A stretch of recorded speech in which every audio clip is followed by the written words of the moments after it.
Hello guys, কেমন আছো সবাই? আশা করি সবাই অনেক ভালো আছো। আজকে আমরা এক্সপ্লেন করতে যাচ্ছি 2026 সালে মুক্তি পাওয়া হাইপ একটা কোরিয়ান সিরিজ হিউম্যান ভ্যাপার। তো চলো বাড়তি কথা না বলে আমরা স্টার্ট করি। গল্পটা যখন শুরু হয় আমরা ইন্টারভিউ দেখতে পারি একটা, সেখানে আমরা সোমিয়া নামের একটা মেয়েকে দেখি যে কিনা একজন রিপোর্টার। তাকে একটু ভালোভাবে মনে রাখো, সে কিন্তু আমাদের লিড ক্যারেক্টার এবং নায়িকা। সে এখন একজন বিখ্যাত বিশ্ববিদ্যালয়ের অধ্যাপকের ইন্টারভিউ নিচ্ছে। এই অধ্যাপক এমন একটা প্রযুক্তি উদ্ভাবন করেছেন যার মাধ্যমে বায়োমাস বা বিভিন্ন ধরনের বজ্র থেকে বিদ্যুৎ উৎপাদন করা সম্ভব। মানে এটা কিন্তু বাংলাদেশে তেমন একটা প্রচলিত না হলেও পুরো বিশ্বে কিন্তু এটা করা হয়। মনে করো যে মানুষ যে আবর্জনাগুলো প্রতিদিন ফেলে দেয় সেগুলো থেকে কিভাবে বিদ্যুৎ তৈরি করা যায় সেই প্রযুক্তি নিয়ে তিনি গবেষণা করছেন। বর্তমানে তিনি চান যে সরকার যেন তার এই গবেষণায় হেল্প করে। আর এখানে একটা বিষয় খেয়াল করা যায় যে ইন্টারভিউ চলার সময় হঠাৎ করে পুরো স্টুডিওতে ঘন ধোঁয়া ছড়িয়ে পড়ে। প্রথমত সবাই বিষয়টাকে একদম ইগনোর করে দেয়, কিন্তু কিছুক্ষণ পর সে ধোঁয়া হঠাৎ অধ্যাপকের কাছে যায় এবং তার শরীরে ঢুকে পড়ে। মুহূর্তের মধ্যে তার পুরো শরীর অস্বাভাবিকভাবে ফুলে যায়। আর এটা দেখে তো সবাই আতঙ্কিত হয়ে পড়ে, কেউ বুঝতেই পারছে না যে এখানে কি হচ্ছে, তারা কি করবে। এরপর হুট করেই অধ্যাপকের শরীর বেলুনের মতো ফেটে যায়। মানে বিশ্বাসই হচ্ছে না যে মাত্র কি হলো। পুরো স্টুডিও একদম চুপ হয়ে যায়, কেউ বুঝতে পারছে না যে কেন বা কিভাবে এমন ভয়ানক ঘটনা ঘটছে। মুহূর্তের মধ্যে দেশের একজন ফেমাস প্রফেসর মারা যায়। এরপর আমাদের পরিচয় করানো হয় আমাদের নায়কের সাথে, কিমের সাথে, যে কিনা একজন পুলিশ অফিসার। তিনি তার সঙ্গী নোভাকে নিয়ে এই মামলার ইনভেস্টিগেট শুরু করে। ঘটনাস্থলে পৌঁছে চারদিক থেকে তিনি শুধু ব্লাড মানে রক্তই দেখতে পায়। যেহেতু ঘটনাটি একদম লাইভ সম্প্রচার করা হচ্ছিল, এজন্য অনেকেই সেই ভিডিও অলরেডি দেখে ফেলেছে। ভিডিওটি দেখে কিমও বুঝতে পারে না যে প্রফেসরের সাথে আসলে কি হয়েছিল। ইন্টারভিউয়ের সময় প্রফেসরের সামনে রিপোর্টার সোমিয়া ছিল, তাই কিম তাকে একদম ইনভেস্টিগেট করতে চায়। তিনি জানতে চান যে মৃত্যুর আগে প্রফেসর কোনো রকমের অ্যাবনর্মাল বিহেভিয়ার করেছিল নাকি, যেমন অস্থিরতা, ভয় পাওয়া বা কোনো টেনশনে ছিলেন নাকি তিনি। উত্তরে সোমিয়া বলে যে অধ্যাপক তো সম্পূর্ণ স্বাভাবিক ছিল আর তার সঙ্গে তো স্বাভাবিকভাবে কথা বলছিল। ঠিক তখনই সেখানে আসে নোলেন, যে কিনা সোমিয়ার সহকর্মী। সে সোমিয়ার সাথে থেকে রিপোর্টিং করে। সে এসে বলে সোমিয়ার নামে কেউ একজন পার্সেল পাঠিয়েছে, কেউ একজন সোমিয়ার জন্য একটা বক্স পাঠিয়েছিল। রিসেন্টলি ঘটে যাওয়া ভয়াবহ ঘটনার কারণে সবাই ভয় পাচ্ছিল, হয়তো এটার ভিতরে বোমা থাকতে পারে। কিন্তু সোমিয়া যখন বক্সটি খুললে তখন সেটা পুরোপুরি খালি, তবে বাক্সের ঢাকনার ভেতরে একটা কিউআর কোড লাগানো ছিল। সোমিয়া মোবাইল দিয়ে সে কোডটা স্ক্যান করতে একটা ভিডিও দেখতে পায়। ভিডিওটি চালু করলে একজন লোককে দেখা যায়। সে লোকটা সেখানে স্বীকার করছে যে আজকে প্রফেসরের সাথে যেটাই হয়েছে সেটা তার প্ল্যান ছিল। আর আমি প্রফেসরের সাথে 27 বছর আগে একে অপরের সাথে আমরা পরিচিত হয়েছিলাম। আপনারা নিশ্চয়ই জানতে চান যে আমি তাকে এত নির্মমভাবে কেন হত্যা করেছি, এর পেছনে কারণ কি, আমার পরবর্তী শিকার কে হবে, আমার খুন করা পদ্ধতি আর তার কারণ। এসবের উত্তর আমি আগামীকাল বিকাল 4টায় বানকো রামেনে আয়োজিত একটা প্রেস কনফারেন্সে সবার সামনে জানাবো। এই ভিডিও আমি শহরের বড় বড় সব মিডিয়া হাউসে পাঠিয়ে দিচ্ছি। যে মিডিয়া হাউস এই ভিডিওটিকে সবচেয়ে বেশি হাইলাইট করবে আমি আগামীকাল তাকে ইন্টারভিউ দিব। ভিডিওটি এখানে শেষ হয়ে যায়। ভিডিওটি দেখার পরে তো সবার মনে সন্দেহ হতে থাকে যে এটা হয়তো কোনো প্র্যাঙ্ক। কিন্তু সময় যখন ভিডিওটির আপলোডের টাইম চেক করে তখন দেখা যায় যে প্রফেসরের মৃত্যুর আগে ভিডিওটি আপলোড করা হয়েছে। মানে ভিডিওটি থাকা যে মানুষটা রয়েছে সে আসলে হত্যাকারী হওয়ার সম্ভাবনা সবচেয়ে বেশি। পরিচালকের অনুমতি পাওয়ার পর তাদের চ্যানেলেও ভিডিওটি প্রচার করা শুরু হয় আর অল্প সময়ের মধ্যে এটা ভাইরাল হয়ে যায়। পুরো শহরে এটা নিয়ে আলোচনা শুরু হয়ে যায়। এর পরের দিন নির্ধারিত প্রেস কনফারেন্সের আগে গভর্নর একটা জরুরি মিটিং ডাকে। তিনি জানান এখন পর্যন্ত হত্যাকারী সম্পর্কে কোনো তথ্য পাওয়া যায়নি, তবে ইনভেস্টিগেশনে যা জানা গিয়েছে তাতে মনে হচ্ছে যে এটা বায়োটেরর হামলা হতে পারে। তাই তিনি সবাইকে অনুরোধ করেন যেখানে ওই ব্যক্তি প্রেস কনফারেন্স করার কথা বলছে সেখানে যেন অতিরিক্ত ভিড় না করে। কিন্তু গভর্নরের ওয়ার্নিং দেওয়ার পরেও মানুষ অনেক জড়ো হয়ে যায়। বানকো রামেন ছিল একটা ছোট হোটেল আর সেখানে হত্যাকারী প্রেস কনফারেন্স হওয়ার কথা। তবে ভাবো তো, কোনো হত্যাকারী কি এতই বোকা যে পুলিশ আর শত শত সাংবাদিকের সামনে নিজ থেকে প্রেস কনফারেন্স করবে? আধা ঘন্টারও বেশি সময় পার হয়ে যাওয়ার পর কিমের মনে হয় যে হত্যাকারী নিশ্চয়ই বড় ধরনের কোনো একটা প্ল্যান করছে। অন্যদিকে দোকানের মালিকও তাদের কারণে খুব বিরক্ত হয়ে পড়ছিল, তাকে দোকান খুলতে হবে। তাই তিনি এসব নাটক বন্ধ করতে বলেন। ঠিক সেই সময় সোমিয়ার নজর যায় দোকানের মালিকের দিকে। সে গিয়ে জিজ্ঞেস করে যে এই দোকানটা আগে থেকে সে এখানে ছিল। তখন দোকানদার জানায় যে দোকানটি মাত্র কয়েক বছর আগে এখানে তৈরি হয়েছে।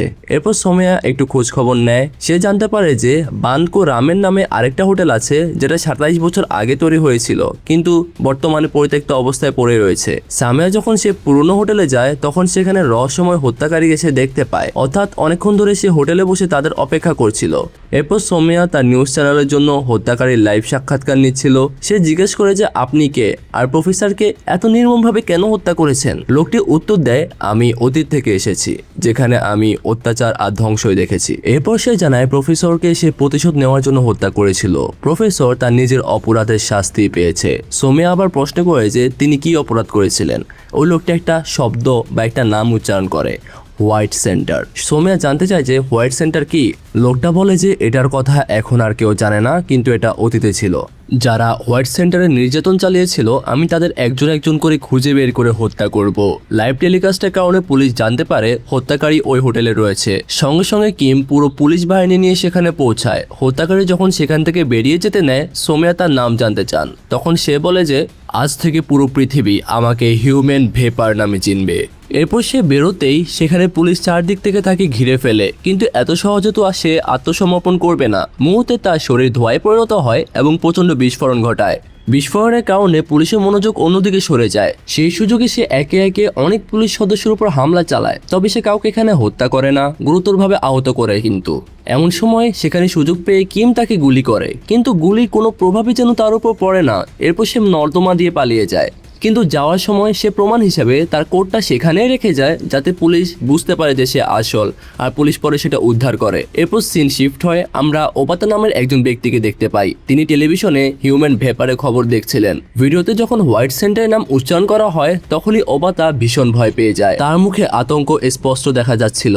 এরপর গল্পে অতীতের একটি ঘটনা দেখানো হয়। বহু বছর আগে ওবাতাকে একটি ফাইল পুড়িয়ে ফেলতে হয়, কিন্তু ফাইলটি আগুনে দেওয়ার আগেই ছোট একটা মেয়ে তাকে জিজ্ঞেস করে আপনি কিসের ফাইল পোড়াচ্ছেন। ওবাতা উত্তর দেয় এটা তোমার জানার বিষয় না। কিন্তু হঠাৎ দেখা যায় যে ছোট মেয়েটির মুখ আর শরীর ভয়ঙ্করভাবে পুড়ে গিয়েছে। পরে বোঝা যায় যে আসলে ওবাতার অতীতের স্মৃতি। এটা ঘটনাটি সত্যি ঘটেছিল এবং তিনি আজও এই ভয়াবহ স্মৃতি ভুলতে পারেননি। ওবাতা ঘুমের মাঝে হাঁটার রোগ ছিল। এক রাতে ঘুমের ঘোরে তিনি নদীর অনেক সামনে চলে যায়। সৌভাগ্যবশত সেখানে একটা তরুণী তাকে থামায়। এরপর জানা যায় যে ওবাতা একটা সংস্থা চালায় যেখানে এতিম আর যাদের ঘর নেই তারা থাকে আর কি। সেখানে সোতা নামে একটা ছেলেকে দেখা যায়। ওবাতা তাকে খুব আদর করে আর নিজের ছেলের মতোই মনে করতে থাকে। বেশিরভাগ সময় তিনি ওই শিশুটার সাথে সময় কাটান। আর এই শিশুটাকে যাকে দেখতে পাচ্ছ তাকে একটু খেয়াল রাখো, কারণ পরবর্তীতে আমাদের গল্পে সে ইম্পর্টেন্ট একটা রোল প্লে করবে। এদিকে টেলিভিশনে হিউম্যান ভ্যাপারের ভিডিও দেখে ওবাতা আবারও আতঙ্কিত হয়ে পড়ে। বিশেষ করে হোয়াইট সেন্টারের নাম শুনলে তো তার শরীর কেঁপে ওঠে। এরপর আমরা নোবাকে দেখতে পাই যে আপাতত সোমেয়াকে জিজ্ঞাসাবাদ করছে। নোবা জানতে চান তুমি কিভাবে বুঝলে যে হত্যাকারী 27 বছর আগের সে হোটেলে আসবে। সোমেয়া উত্তর দেয় যে আমি শুধু হোটেলের মালিকের সাথে কথা বলেছিলাম, এর বাইরে আমি কিছু জানি না। এরপর ইয়াশোদা নামে এক পুলিশ কর্মকর্তা সোমেয়ার মোবাইল ফোন ফিরিয়ে দেয় এবং বলে যে তোমার ফোন আমরা পরীক্ষা করেছি এবং তোমার বিরুদ্ধে আমরা কিছুই পাইনি, তুমি যেতে পারো। এই ইয়াশোদা চরিত্রটাকেও মনে রাখতে পারো, কারণ সেও কিন্তু গল্পে গুরুত্বপূর্ণ হয়ে উঠবে। সোমেয়া যখন সেখান থেকে বেরিয়ে যাচ্ছিল তখন কিম তার সাথে কথা বলতে এগিয়ে আসে। তখন জানা যায় যে কিম আর সোমেয়ার মধ্যে আগে থেকে একটা ব্যক্তিগত সম্পর্ক ছিল, যদিও গল্পের শুরুতে সেটা দেখা হয়নি। যদি শুরুতে সেটা দেখানো হতো তাহলে গল্পটা আসলে আরেকটু জটিল হয়ে যেত আর গল্পটা লম্বা হয়ে যেত। আমি চাইছি একটু সহজে তোমাদের এক্সপ্লেন করতে। বর্তমানে কিম সোমেয়ার নিরাপত্তা নিয়ে একটু চিন্তিত, তাই সে সোমেয়াকে এই মামলা থেকে দূরে থাকতে বলে। এদিকে পুলিশ হিউম্যান ভেপারে ফেলে যাওয়া যে কোডটা রয়েছে সেটা পরীক্ষা করে, কিন্তু কোনো গুরুত্বপূর্ণ প্রমাণ পায় না। তবে কিম কোডটি ভালোভাবে চেক করতে গিয়ে দেখে যে একটি বোতাম অন্যগুলোর থেকে একটু আলাদা। সে বোতামটা চেক করে দেখে যে বোতামের পেছনে একটা ট্যাটু আঁকা আছে। একটু রিসার্চ করার পর তারা জানতে পারে 4G0 নামে একটা গ্যাং রয়েছে যাদের লোগো সেম এমনই। ফলে কিমের ধারণা হয় যে হিউম্যান ভেপারের সঙ্গে হয়তো ওই গ্যাংয়ের কোনো সম্পর্ক রয়েছে। কিন্তু আরো ভালোভাবে চিন্তা করতে গিয়ে কিমের নজরে আসে সে কোর্টে একটা রুমালও ছিল। এটাতে একটু নজর দাও, কারণ প্রফেসরকে হত্যার আগে প্রকাশিত ভিডিওতে সেই রুমালটা দেখা গিয়েছিল। কিন্তু পরে যখন হিউম্যান ভেপার সোমেয়ার সামনে ইন্টারভিউ দিতে আসে তখন কোর্টে সেই রুমালটা ছিল না। হঠাৎ কিমের মনে পড়ে ঠিক একই ধরনের রুমাল সে আগেও কোথাও দেখেছে। কিছুক্ষণ ভেবে সে বুঝতে পারে অধ্যাপকের কোর্টেও এমন একটা রুমাল ছিল। এ থেকে কিম আইডিয়া করে যে হিউম্যান ভ্যাপার ইচ্ছাকৃতভাবে তার পরবর্তী শিকারের একটা ইন্ডিকেট বা ইঙ্গিত সে করছিল। তার অনুমান হিউম্যান ভ্যাপারের নেক্সট টার্গেট হতে পারে ফৌজি সিরো গ্যাং। অন্যদিকে সোমিয়া তার সহকর্মীরা ইন্টারনেটে হোয়াইট সেন্টার সম্পর্কে অনেক খোঁজাখুঁজি করলেও কিছুই পায় না। হঠাৎ নোলেন 27 বছরের আগে একটা পুরনো নিউজ পেপারের প্রতিবেদন খুঁজে পায়। প্রতিবেদনটা লিখেছিল একজন সাংবাদিক। হিউম্যান ভ্যাপারের ভিডিওতে হোয়াইট সেন্টারের নাম বলার পর সেই সাংবাদিক নিজের আর্টিকেলটা নোলানের কাছে পাঠায়। সোমেয়া এবার ওই সাংবাদিকের সাথে একটা মিটিং ফিক্স করে। এরপর সোমেয়া যখন সেনো নামের সে জার্নালিস্টের সাথে দেখা করে, সেনো জানায় যে হোয়াইট সেন্টার ইয়ামানাশি অঞ্চলে ছিল, তবে সেখানে children of the piece expo নামের বিশ্বখ্যাত একটা অনুষ্ঠান চলছিল। সবসময় এ নিয়ে আলোচনা হচ্ছিল। বিশ্বের নানা প্রান্ত থেকে মানুষ সেখানে এসেছিল। শুধু প্রথম দিনে প্রায় 1,10,000 লোক উপস্থিত হয়েছিল, কিন্তু কেউ এটা জানতো না যে ইয়ানামাশিতে ওই সময় একটা উল্কাপিণ্ড পড়েছিল। সবাই তো পিস এক্সপোর উৎসবে ব্যস্ত ছিল, কেউ খেয়ালই করেনি। সেই সময় উল্কাপিণ্ড তদন্ত কমিটির সদস্য ছিলেন সে অধ্যাপক, যিনি পরে লাইভ টেলিভিশনে মারা যান। তিনি ইচ্ছাকৃতভাবে সত্য গোপন করেছিলেন। তিনি রিপোর্টে লিখেছিলেন যে সেই উল্কাপিণ্ড থেকে মানুষের ক্ষতির কোনো আশঙ্কাই নেই, কিন্তু বাস্তবে সে উল্কাপিণ্ড থেকে অত্যন্ত বিষাক্ত রাসায়নিক পদার্থ বের হচ্ছিল। সে ধ্বংসাবশেষ পরীক্ষা করার দায়িত্ব দেওয়া হয়েছিল হোয়াইট সেন্টার নামের একটা সংস্থাকে। বাইরে থেকে এটা একটা সাধারণ এতিমখানা হিসাবে পরিচিত করানো হচ্ছিল, কিন্তু বাস্তবে সেখানে এতিম শিশুদের নিয়ে সে বিষাক্ত বজ্র পরিষ্কার করানো হতো। সেনো বলে যে এ বিষয়ে তিনি বহুত প্রতিবেদন লিখেছিলেন, কিন্তু তখন বিশ্বজুড়ে children of the world piece expo নিয়ে এতটাই প্রমোশন করানো হচ্ছিল যে বড় বড় রাজনীতিবিদ আর ক্ষমতাবান ব্যক্তিরা বিষয়টি প্রকাশ হতে দেননি, কারণ সত্য প্রকাশ পেল তো পুরো অনুষ্ঠানটাই ভেস্তে যেত। সেনোর ঘরে সোমিয়া ওবাতার ছবি দেখতে পান। তিনি জানতে চান যে এই লোকটিকে। সেনো বলে যে উনি ছিলেন হোয়াইট সেন্টারের পরিচালক। এক্সপো শেষ হওয়ার পর তিনি হঠাৎ করে নিখোঁজ হয়ে যান, কেউ তাকে আর দেখেনি। তবে আমি জানি তিনি বর্তমানে কোথায় থাকতে পারেন। যদিও ঠিকানাটি তিনি বলতে রাজি হয়, কিন্তু এর বিনিময়ে সে সোমের কাছ থেকে কিছু টাকা চায়। এরপর সিন শিফট হলে আমরা রাতের সময় দেখতে পাই ওবাতা আবারও ঘুমের মধ্যে হাঁটছিল। এরপর গল্প অতীতে ফিরে যায়। দেখা যায় যে ওবাতা একটা গেট খুলছিলেন, আর তখন সেখানে একটা ট্রাক এসে থামে। ট্রাকের ভেতরে উকি দিতেই সে ভয়ঙ্কর দৃশ্য তিনি দেখতে পান। ভেতরে অনেকগুলো শিশু, যাদের শরীর মারাত্মকভাবে পুড়ে গিয়েছে। দেখেই মনে হচ্ছিল তাদের উপর ভয়ঙ্কর কোনো পরীক্ষা নিরীক্ষা করানো হয়েছে। শিশুদের এই অবস্থা দেখে তো ওবাতার অবস্থা খারাপ হয়ে যায়। বহু বছর ধরে তিনি এই ভয়ঙ্কর স্মৃতি নিয়ে নিজের বুকে লুকিয়ে রেখেছিল।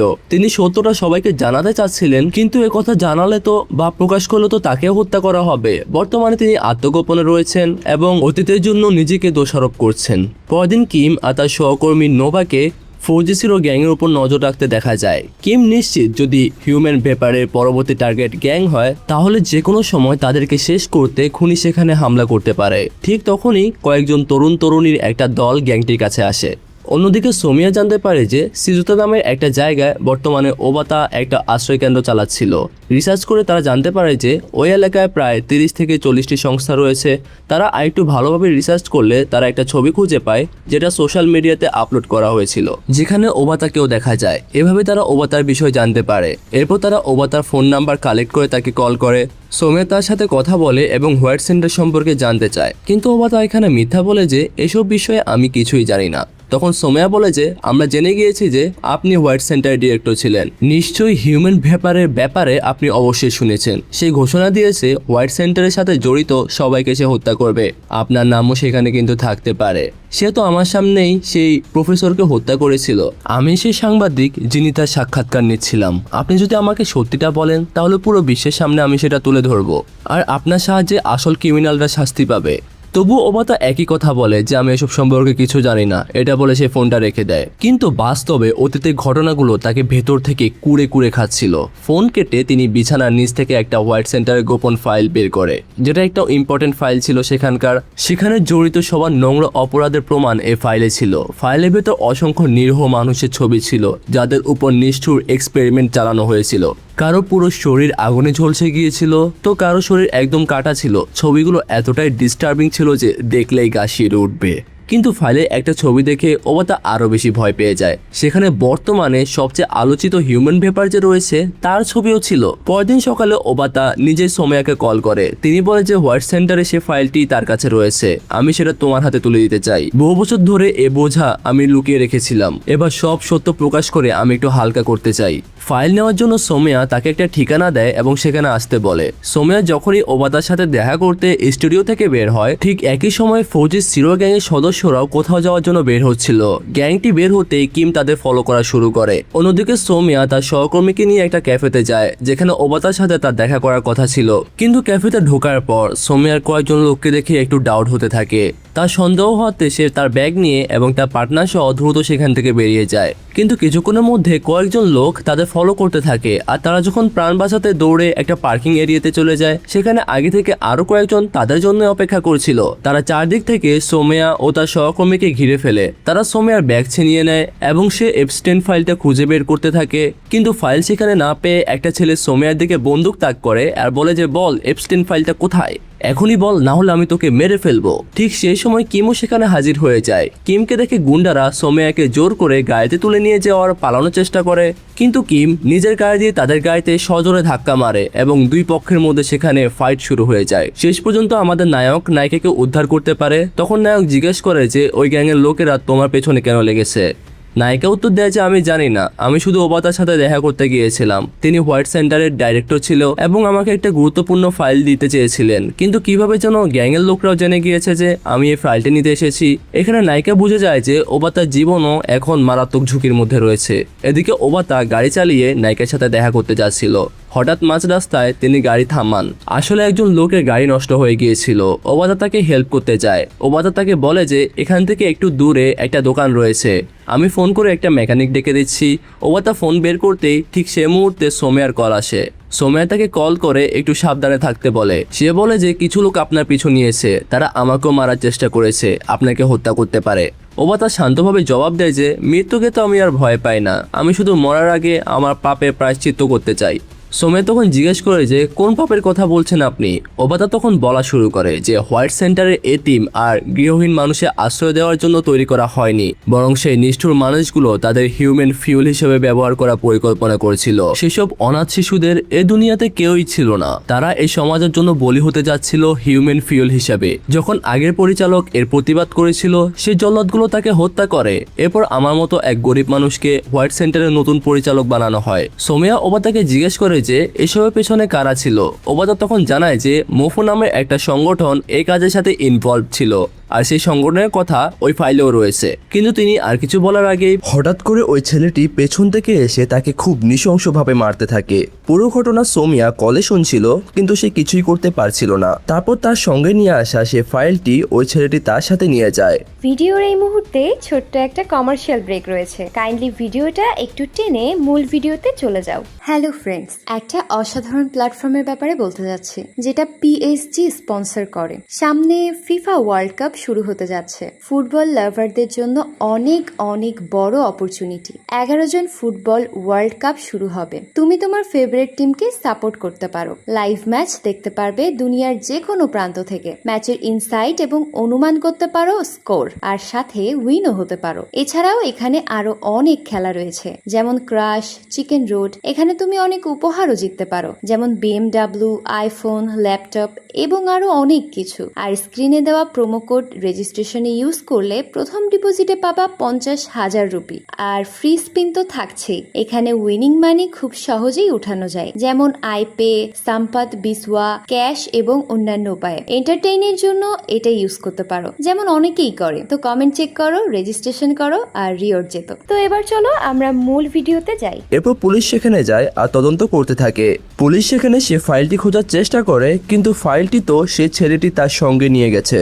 তবে সিসিটিভি ফুটেজ দেখে তারা ওই যুবকের পরিচয় জানতে পারে। কিম তার ফোন ট্র্যাক করার ট্রাই করছিল, কিন্তু সে ফোনটা পানিতে ফেলে দেয়। ফাইলটি হাতে পাওয়ার পর সে পিটার নামের এক লোককে ফোন করে জানায় যে ফাইলটি এখন তার কাছে রয়েছে। পিটার তাকে বলে যে ফাইলে যা আছে সব ভিডিও করে তাকে পাঠিয়ে দিতে। যদিও ছেলেটি তার ফোন পানিতে ফেলে দিয়েছিল, তবু সে বলে যে ঠিক আছে আমি ভিডিও করে তোমাকে পাঠাবো। এরপর পিটার তার বাবা অ্যাডামের কাছে যায়। হিউম্যান ভ্যাপারের নাম শুনে অ্যাডামও ভয়ে ছিল। পিটার তাকে শান্ত করে বলে যে চিন্তা করো না, ফাইল আমরা পেয়ে গিয়েছি, আমাদের জন্য অনেক বড় সুযোগ, আমরা চাইলে অনেক টাকা কামাতে পারি, শুধু তুমি একবার উপরের মহলের লোকদের জানিয়ে দাও যে ফাইল আমাদের কাছে আছে, আর এই ফাইলের বিনিময়ে আমরা মোটা অঙ্কের টাকা চাই। ছেলের কথায় রাজি হয়ে অ্যাডাম একজনকে কল করে। কাকে ফোন করেছিল সেটা তো আমাদেরকে এখন দেখানো হয় না, তবে সে স্পষ্টভাবে জানিয়ে দেয় যে ফাইল আমাদের কাছে আছে, যদি সেটা ফেরত চান তাহলে আমাকে $300 মিলিয়ন দিতে হবে। কে জানে পরবর্তী টার্গেট হয়তো আমিই হব, তবে নিজের নিরাপত্তার জন্য তো কিছু আমাকে করতেই হবে, তাই হয় আমাকে টাকা দিন, না হলে এই ফাইল আমি সবার সামনে ভাইরাল করে দেব। এদিকে পুলিশ ওই যুবকের গাড়ি খুঁজে বের করে, কিন্তু গাড়ি তল্লাশি করেও বিশেষ কিছু পাওয়া যায় না। ঠিক তখনই সেই যুবক একটা মেয়ের ফোন চুরি করে পালাচ্ছিল। মেয়েটি নিজের ফোন ফেরত নিতে তার পিছু নিলে সে মেয়েটির উপর হামলা করে ফেলে। এতে ছেলেটির উপর পুলিশের সন্দেহ আরো বেড়ে যায় এবং তারা তার পিছু নিতে থাকে। পালাতে পালাতে ছেলেটি একটি পরিত্যক্ত ভবনে ঢুকে পড়ে। সেখানে সে ফাইলের ভিডিও তৈরি করে এবং পিটারের ফোনে পাঠিয়ে দেয়। তারপর একে একে সব ফাইলের সব পেপার আগুনে পুড়িয়ে ফেলতে শুরু করে। ঠিক সেই সময় পুলিশ অফিসার ইয়াসোদা সেখানে এসে পড়ে। তোমাদেরকে যেমনটা বলেছিলাম যে এই অফিসারকে একটু মনে রাখতে। যাক, ইয়াসোদা রেগে সেই ছেলেটাকে বলে যে আমি তোকে এই ফাইলটা জ্বালিয়ে দিতে বলেছিলাম, এখানে আনতে বলিনি, তুই নিজে ফাইলটা দেখে ফেলেছিস, এটা তুই কেন করলি, এটা তো আমাদের ডিলের মধ্যে ছিল না। এ বলে সে বন্দুক বের করে ওই ছেলেটাকে গুলি করে হত্যা করে মেরে ফেলে। এরপর তার হাত থেকে ফোন নিয়ে ইয়াসোদা জানতে পারে যে সে ভিডিওটা অন্য কোথাও পাঠিয়েছে। গুলির শব্দ শুনে কিম উপরের তলায় আসলে ইয়াসোদা মিথ্যা গল্প বানিয়ে বলে যে ছেলেটা নাকি তার উপর হামলার চেষ্টা করেছিল আর তার ডিফেন্স করার জন্য আমি তাকে গুলি করেছি। কিম দেখে যে ছেলেটা ফাইলটা একদম জ্বালিয়ে দিয়েছে। এদিকে সোমিয়া আর তার সহকর্মী নোলেন স্টুডিওতে ফিরছিল। হঠাৎ সোমিয়ার মনে প্রশ্ন জাগায় যে গুন্ডারা কিভাবে জানলো যে সে ওবাতার সাথে দেখা করতে যাচ্ছে। নোলেন ধারণা করে যে তার ফোন ট্র্যাক করা হয়েছে, কিন্তু সোমিয়া পুরো বিশ্বাস করেছিল যে তার ফোন তো কেউ দেখেনি বা কেউ নেয়নি, তাহলে ফোনটা ট্র্যাক করলো কিভাবে। কিন্তু নোলেন তার ফোন যখন পরীক্ষা করে তখন সেখানে একটা ম্যালওয়্যার ইনস্টল করা হয়েছে এমন দেখে। নোলেন বলে যে কলেজে পড়ার সময় সে হ্যাকিং এর কাজকর্ম করত। সে সোমিয়াকে বলে যে তার ফোনে ডাইরেক্ট একটা অ্যাপ ইনস্টল করা হয়েছে। তখন সোমিয়ার একটু ভাবার পর তার মনে পড়ে যে যখন সে পুলিশ কাস্টাডিতে ছিল তখন ইয়াসোদা তার ফোন চেক করার জন্য নিয়েছিল। তার সন্দেহ পুরোপুরি ইয়াসোদার দিকে যায়। সোমিয়ার সঙ্গে সঙ্গে কিমকে ফোন করে এসব কিছু জানায়। কিম এসব বিশ্বাস করতে চায় না, সে বলে যে ইয়াসোদা এমন কাজ করতেই পারে না। এরপর সোমিয়া ফাইলে খোঁজ জানতে চাইলে কিম বলে যে ফাইল নিয়ে তার ভাবতে হবে না, ওটা একদম পুড়ে গেছে। এরপর কিম সেই যুবককে জিজ্ঞেস করে যে সোমিয়ার দিকে বন্দুক তাক করেছিল। কিমের কাছে তার বিরুদ্ধে প্রমাণ ছিল যে সে ফৌজি সিরো গ্যাংয়ের সদস্য, তাই ছেলেটার মিথ্যা বলার কোনো সুযোগ ছিল না। নায়ক তাকে জিজ্ঞেস করে তুমি গ্যাংয়ের জন্য কি কাজ করতে। তখন ছেলেটি বলে যে আমি গ্যাংয়ের জন্য ছোটখাটো কাজ করি, তারা শুধু আমাকে একটা ফাইল আনতে দিয়েছিল, কিন্তু নায়কের কাছে কোনো ফাইল ছিল না, এই কারণে আমাকে বিপদে পড়তে হয়েছে।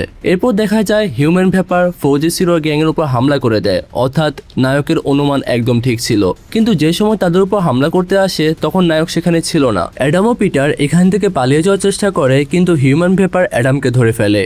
নিজের বাবাকে বাঁচাতে গিয়ে পিটার তলোয়ার দিয়ে তাকে আক্রমণ করে, কিন্তু তাতে কোনো লাভই হয় না। তবে সেই সুযোগে অ্যাডাম পালিয়ে যাওয়ার চান্স পায়। কিভাবে যেন সোমেও ঘটনাটা জেনে যায়, সে ক্যামেরা দিয়ে সেখানে পৌঁছে যায়। তারপর তাদের পিছু নিতে থাকে। হিউম্যান ভ্যাপার অনেকদিন ধরে বাবা ছেলেকে শেষ করার জন্য তাদের পিছনে লেগেছিল। সুযোগ পেয়ে সে তাদের গাড়ির ভিতরে অ্যাক্সিডেন্ট করিয়ে দেয়, আর সেই দুর্ঘটনায় অ্যাডাম আর পিটার তারা দুজনই মারা যায়। এরপর সোমিয়া পিটার ফোন পরীক্ষা করে দেখে যে ওই ফাইলের ভিডিওটি এখনো রয়েছে। সে ফোনটি নিয়ে দ্রুত সেখানে চলে যায়। কিছুক্ষণ পর নায়ক সেখানে পৌঁছালেও আগের মতো তার হাতে নতুন কোনো প্রমাণ আসে না। সব সময় মতো সে গেলেই সেখানে আসে, মানে বাংলা সিনেমার যে পুলিশ রয়েছে তাদের মতো। সব ফাইট শেষ হয়ে গেলে পুলিশরা আসে। এরপর আমরা ফিজুদা আর তার ছোট বোন কাহোকে দেখতে পাই। তারা দুজন মিলে টেরর জোন নামে একটা লাইভ স্ট্রিমিং চ্যানেল চালায়, কিন্তু তাদের ভিডিওতে কোনো ভিউই আসে না। তাদের ভিডিওতে মাত্র 2টা ভিউ, একটা তার বোন আর একজন হবে অন্য কেউ, মানে সেম আমার মতো অবস্থা আর কি। এখন ভিউ না এলেও কিন্তু সে লেগে থাকে, কষ্ট করতে থাকে, একদম সেম আমার মতো। আর আমার মতো তারও বিশ্বাস, তার মতো আমারও বিশ্বাস যে একদিন না একদিন তাদের ভাগ্য, মানে আমাদের ভাগ্য নিশ্চয়ই খুলবে। এদিকে কাহো অনেক কষ্টে টাকা জমিয়েছিল যাতে তারা একটা নতুন ক্যামেরা কিনতে পারে, কিন্তু তার ভাই সে টাকা দিয়ে একটা পুরনো মিউজিক ক্যাসেট কিনে আনে, যেটার দাম হবে 21,500 টাকা। এতে কাহো খুব রেগে যায় আর তার ভাইকে বকাঝোকা করে, কিন্তু তার ভাই তাকে সেই মিউজিক ভিডিও দেখায়। আসলে এই ভিডিওর ভিতরে অনেক গুরুত্বপূর্ণ ইনফো ছিল। সে একটা জিনিস লক্ষ্য করেছিল যে সেখানে, মানে যেখানে ভিডিওটা শুট করা হয়েছিল সেখানে একটা পরিত্যক্ত বাড়ি ছিল। ভিডিওটি ভালোভাবে খেয়াল করে তারা সেই রহস্যময় ছায়া দেখতে পায়। স্পষ্ট বোঝা যাচ্ছিল যে এটা হিউম্যান ভ্যাপার, অর্থাৎ এই ভিডিও থেকে তারা হিউম্যান ভ্যাপারের আস্তানার সন্ধান পেয়ে যায়। তখন দুই ভাই বোন খেয়াল করে যে এটা আসলে যদি আমরা সঠিকভাবে পৌঁছাতে পারি বা মানুষকে দেখাতে পারি তাহলে এই ইনফরমেশন কাজে লাগিয়ে আমরা অনেক টাকা কামাই করতে পারবো। এরপর ফিজুদা একটা লাইভ স্ট্রিম করে সেই ভিডিওটি দেখায়। কিছুক্ষণ পর ভিডিওর কমেন্টে দাদাশো নামের একজন লিখে জানায় যে আপনাদের আজকের ভিডিও রিসার্চে আমার বেশ আগ্রহ রয়েছে এবং আপনাদের এই রিসার্চ আমি কিনতে চাই। এ বিষয়ে আরো বিস্তারিত কথা বলার জন্য কাহো তাকে নিজের ফোন নাম্বার পাঠিয়ে দেয়। কিছুক্ষণ পর দাদাশো ফোন করে জানায় যদি তারা সেই পরিত্যক্ত জায়গা সম্পর্কে আরো বিস্তারিত তথ্য এনে দিতে পারে তাহলে সে তাদেরকে $1 মিলিয়ন টাকা দিতে পারে। এত বড় অঙ্কের টাকার লোভে তো তারা এই প্রস্তাবে রাজি হয়ে যায়। তারা প্রথমে সে লোকের খোঁজ বের করে যে ভিডিওটা শুট করতে হেল্প করেছিল। তার নাম ছিল কেন্টো। সে অভিনয় ও ভিডিও শুটিং এ কাজ করে। কাও তার সাথে দেখা করে এবং মিথ্যা গল্প বানিয়ে বলে যে তারা একটা সিনেমার শুটিং করছে যেখানে তারা একটা ঘুরে বেড়ানো পপ তারকার আত্মা দেখাবে। সে দেশের শুটিং তারা ওই পরিত্যক্ত জায়গায় করা প্ল্যান করছে। কেন্টো তখন বলে যে সেখানে আলাদা করে আত্মা দেখানোর দরকারই নেই, কারণ ওই জায়গাতে অলরেডি রহস্যময় আত্মা থাকে আর একজন রয়েছে আর কি। আর আগেরবার তারা যখন সেখানে শুটিং করতে গিয়েছিল তখন শুটিং এর মাঝে তারা সেই পরিত্যক্ত জায়গার মধ্যে একটা অদ্ভুত ছায়া দেখেছিল। মুহূর্তের মধ্যেই সেটি অদৃশ্য হয়ে যায়। তারা প্রথমে ভেবেছিল এটা হয়তো তাদের চোখের ভুল, কিন্তু পরে যখন আমরা ভিডিওটি আবার দেখি তখন আমরা শিওর হই যে এটা আসল ছিল। কাহো কেন্টোর কাছ থেকে পরিত্যক্ত জায়গার ঠিকানা জেনে নেয়। সেখানে পৌঁছে দেখে যে সেটির দরজা অলরেডি খোলা, তাই তারা সহজে ভেতরে ঢুকে পড়ে। ভেতরে তারা একটা সুইচ দেখতে পায়। সুইচ চালু করতে চারদিকে আলো জ্বলে ওঠে। তারপর চারদিকে খুঁজতে গিয়ে তারা নিচের দিকে পাওয়া সে একটা গোপন পথ দেখতে পায় যা আসলে অনেকটা বাংকারের মতো ছিল। দুই ভাই বোন সেই পথ দিয়ে নিচে নেমে এক অদ্ভুত জায়গায় পৌঁছে যায় যেখানে তারা হিউম্যান ভেপারকে দেখতে পায় যে এখন একটা মূর্তির মতো হয়েছিল, একদম একটা স্ট্যাচুর মতো হয়েছিল। হিউম্যান ভেপারকে খুঁজে পাওয়ার সঙ্গে সঙ্গে কাহো দাদাশাকে ফোন করার চেষ্টা করে, কিন্তু ফোনে না পাওয়ায় সে একটা ভয়েস মেসেজ সেন্ড করে পাঠায় যে তারা পরিত্যক্ত জায়গাটা খুঁজে পেয়েছে, সেখানে হিউম্যান ভেপারও রয়েছে। তুমি আরো ইনফরমেশন জানতে চাইলে আগে টাকাটা ফিক্স করো। তখনই খেয়াল করে যে সেখানে রাখা একটা টেলিফোন বেজে ওঠে। ফোনটি বেজে থেমে যাওয়ার সঙ্গে সঙ্গে একটা গান বাজতে শুরু হয়ে যায়।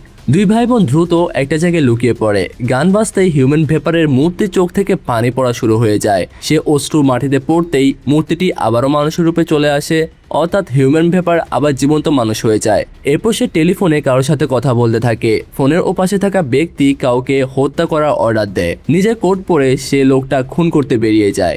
এখানে দুই ভাই বোন বুঝতে পারে যে গান বাজলে হিউম্যান ভেপার তার আসল রূপে ফিরতে পারে। আর এখানে তো সে নিজের ইচ্ছায় কিছু করছে না, তাকে কেউ একজন কন্ট্রোল করছে। ফোন বাজলে সে অর্ডার পায় এবং সে অর্ডার অনুযায়ী কাজ করে। এখন শুধু জানতে হবে যে ফোনের ওপাশে থাকা সে রহস্যময় লোকটি কে। তাকে খুঁজে বের করতে পারলে তারা অনেক টাকা কাম করতে পারবে। তারা আবার গাড়িতে ফিরে এসে হিউম্যান ভেপারে ফেরার অপেক্ষা করতে থাকে। কিছুক্ষণ পরে সে হত্যা করে ফিরে আসে আর আগের মতো সে মূর্তির মতো দাঁড়িয়ে থাকে সে সেম জায়গাতে। সুযোগ বুঝে ফিজুদা তার কাছে একটা গোপন ক্যামেরা বসিয়ে দেয়। ঠিক তখনই তারা কারোর আসার শব্দ শুনতে পারে। তাড়াতাড়ি গিয়ে তারা সেই দরজার পেছনে লুকিয়ে পড়ে। তাদের ধারণা এবার হয়তো সেই ব্যক্তি এসেছে যে কিনা হিউম্যান ভেপারকে কন্ট্রোল করে। ঠিক সেই সময় কাহোর ফোন বেজে ওঠে। মূলত দাদাশো কল করেছিল, কিন্তু ফোন ধরার আগে দাদাশো তাদের সামনে এসে হাজির হয়। আর তার মুখ দেখে শুধু ভাই বোনই না, আমিও একদম চমকে যাই। আর তোমাদেরও চমকানোর কথা, কারণ এই দাদাশো আর কেউ না, আমাদের নায়িকা সোমেয়া।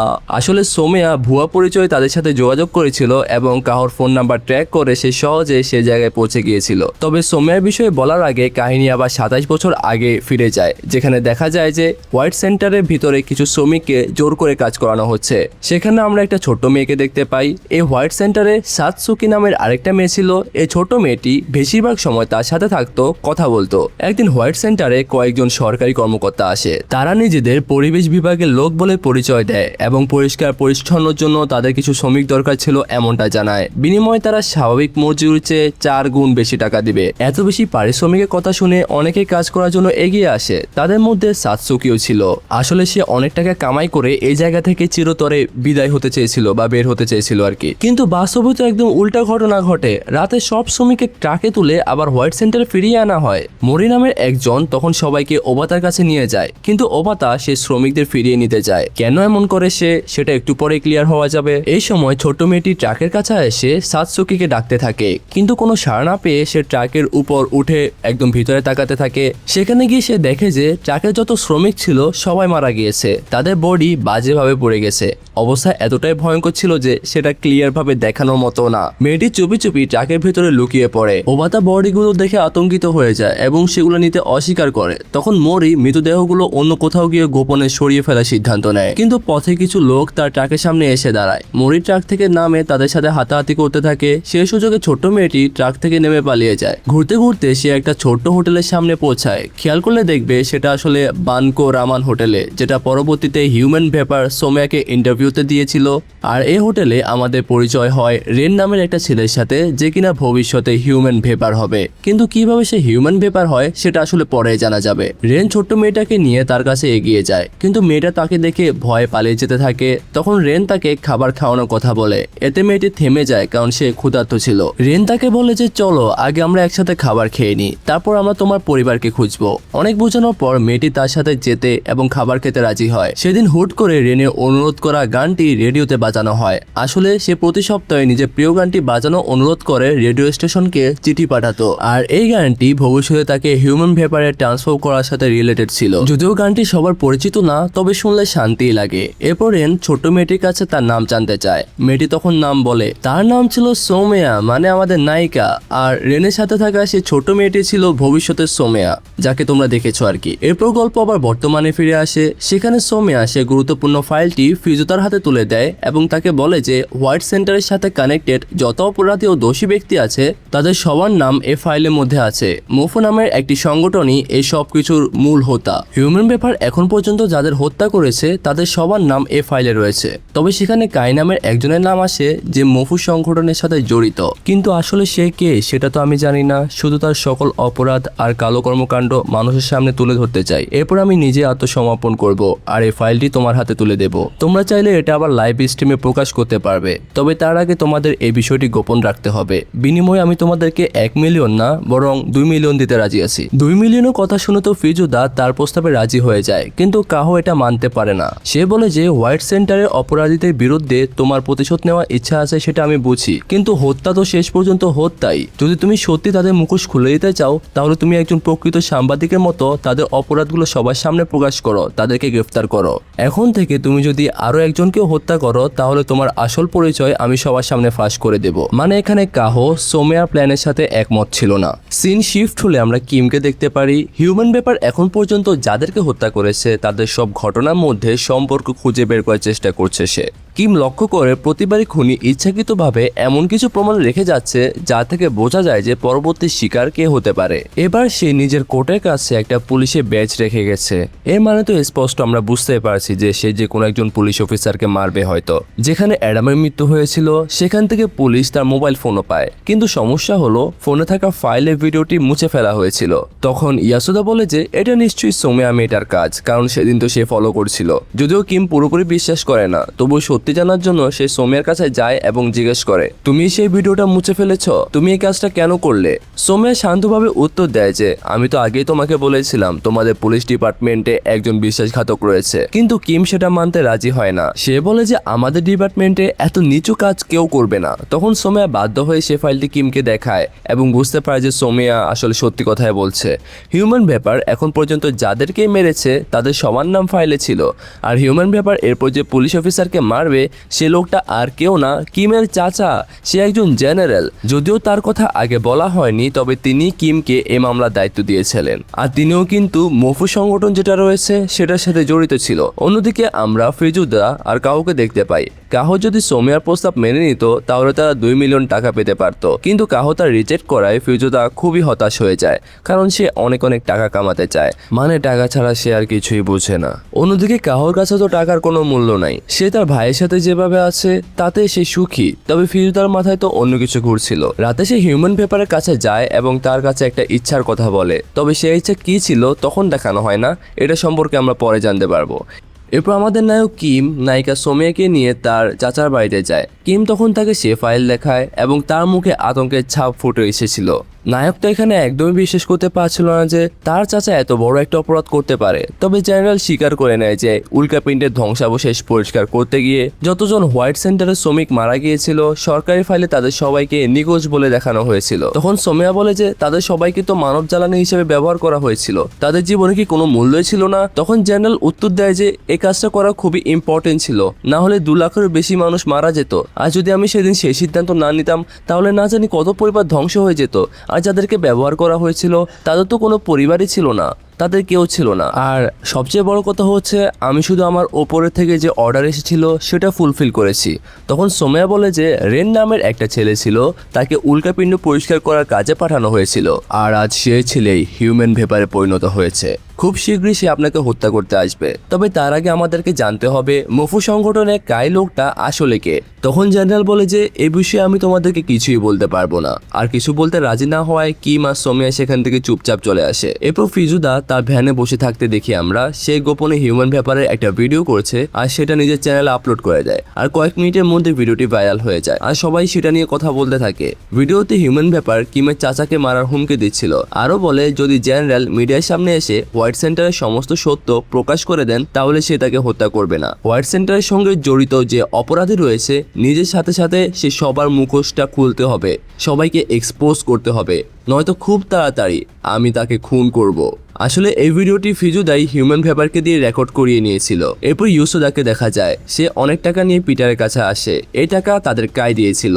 সেই গাড়ি দুর্ঘটনায় পিটারের বাবা মারা গেলেও পিটার বেঁচে যায়। ইয়াসুদা তাকে বলে তুমি যদি হিউম্যান ভেপারকে মেরে তোমার বাবার মৃত্যুর প্রতিশোধ নিতে চাও তাহলে এই ভিডিওটা তোমার জন্য। সে পিটারকে বলে এই ভিডিওটা যে শুট করেছে তাকে যদি তুমি খুঁজে বের করতে পারো তাহলে হিউম্যান ভেপারের কাছেও পৌঁছে যাওয়া যাবে, তারপর তাকে হত্যা করে তোমার বাবার মৃত্যুর প্রতিশোধ নিতে পারবে। এদিকে হঠাৎ কিমের কাছে তার চাচার ফোন আসে। তিনি বলে যে আমি জীবনে যত ভুল করেছি সব আজ আমি মিডিয়ার সামনে স্বীকার করতে যাচ্ছি। আর তোমাকে আমি একটা কথা জানাতে চাই, তোমার বাবা আমার খুব ভালো বন্ধু ছিল কিন্তু আমার কারণে তিনি মারা গিয়েছিল। এই সত্যটা তোমাকে বলে আমি একটু নিজের মনে বোঝাটা হালকা করতে চাচ্ছিলাম। এরপর তিনি বাড়ি বেরোতেই ইয়োসুদা সেখানে হাজির হয়। সে বলে যে আপনি যদি নিজের অপরাধ স্বীকার করে শাস্তি পেতে চান তাহলে আমি আপনাকে সাপোর্ট দিতে রাজি। এরপর সে জেনারেলের গাড়ির চাবি নিয়ে তাকে নিজের সঙ্গে নিয়ে রওনা দেয়। অন্যদিকে সোমিয়া স্টুডিওতে পৌঁছে জানতে পারে যে হিউম্যান ভেপারে নতুন একটা ভিডিও আপলোড হয়েছে।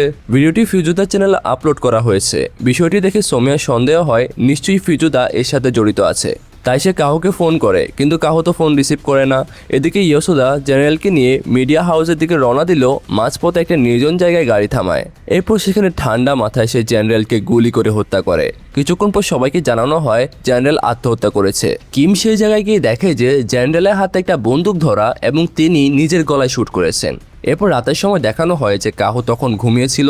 তখন একটা অদ্ভুত শব্দে তার ঘুম ভেঙে যায়। বাইরে এসে সে কয়েকজন গুন্ডা তাদের বাড়িতে ঢুকে পড়েছে এমনটা দেখে। সেগুলো কেউ না, পিটার আর তার লোকজন ছিল। ফিজুদার চ্যানেলে হিউম্যান ভেপারের ভিডিও দেখেই তারা তাদেরকে খুঁজে বের করেছে। এবার আমাদের গল্প আরো 27 বছর আগের সময় নিয়ে যায়। একদিন রেন ও আরো 4 জনকে সেই জায়গায় কাজ করতে নিয়ে যাওয়া হয় যেখানে উল্কাপিণ্ডটি পড়েছিল। তাদের বলা হয় যে এখান থেকে 1 কিলোমিটার দূরে উল্কাপিণ্ডটি রয়েছে, তোমাদের সেখানে এই বোমা আর তার নিয়ে যেতে হবে। এরপর বোমার সাথে তার জুড়ে দিয়ে ফিরে আসতে হবে আর কাজ শেষ হলে 4 গুণ পারিশ্রমিক দিয়ে দেওয়া হবে।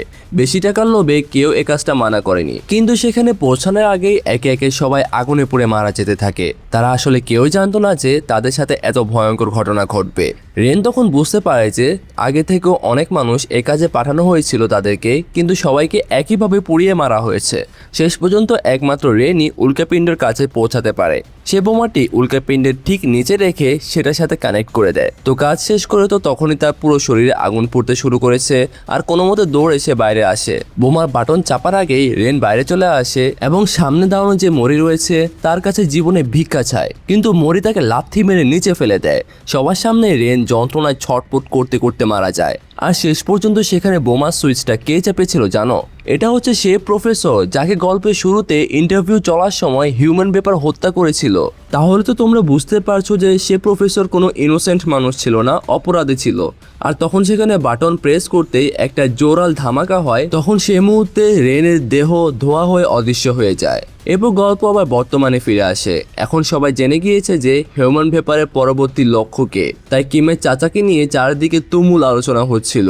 সোমিয়া বারবার কাহুকে ফোন করে ভিডিওটির ব্যাপারে জানতে চায়। কাহু ফোন না ধরায় সে একটা মেসেজ পাঠায়, কিন্তু সে জানতো না ফোনটি তখন পিটারের হাতে ছিল। পিটার কাহুকে তার নিজের বাড়িতে কিডন্যাপ করে রেখেছে। জেনারেলের মৃত্যুর আগে কিম তার সাথে দেখা করতে চেয়েছিল, তাই ইয়াসুদা কিমকে জিজ্ঞাসাবাদ করতে থাকে। পুলিশ জানতে চায় যে শেষবার তোমার চাচা তোমাকে কি বলেছিল। এই প্রশ্ন শুনে তো নায়ক একদম রেগে যায়। সে বলে যে মিথ্যা বলিস না, তুই আমার চাচাকে হত্যা করেছিস। ঠিক তখনই নোভা আর ক্যাপ্টেন সেখানে এসে কিমকে শান্ত করে। নোভা জানায় যে যেখানে ঘটনাটা ঘটেছিল সেটা কোনো সিসিটিভি ক্যামেরার আন্ডারে ছিল না, তাই হত্যার কোনো প্রমাণ আমাদের হাতে নেই। প্রমাণের অভাবে আমরা ঘটনাকে আত্মহত্যা হিসেবে দেখিয়ে মামলাটা বন্ধ করে দিতে যাচ্ছি। কিম জানায় যে আমি শুধু তার সাথে দেখা করতে গিয়েছিলাম, তিনি শুধু আমাকে বলেছিলেন যে পরের বার এলে আমরা একসাথে বসে খাবো, এর বাদে আমাদের আর কোনো কথা হয়নি। এটুকু বলে কিম রেগে সেখান থেকে বেরিয়ে যায়। কিন্তু নোভার চোখ তখন পড়ে যে ইয়াসুদার কোটে রক্তের দাগ লেগে রয়েছে, আর সেই মুহূর্ত থেকে ইয়াসুদার উপর তার সন্দেহ তৈরি হতে থাকে। পরদিন সকালে ফিজুদা বাড়ি ফিরে জানতে পারে যে তার বোন কাহুকে কিডন্যাপ করা হয়েছে। সে গুন্ডারের হাত থেকে বোনকে বাঁচানোর চেষ্টা করে, কিন্তু পিটার তার মাথায় আঘাত করে তাকে আহত করে ফেলে। তারপর তারা ফিজুদার উপর অনেক টর্চার চালাতে থাকে যাতে সেই সত্য বলে দেয়। আর এত নির্যাতনের পরে কিন্তু তার মুখ থেকে কোনো কথা আসে না।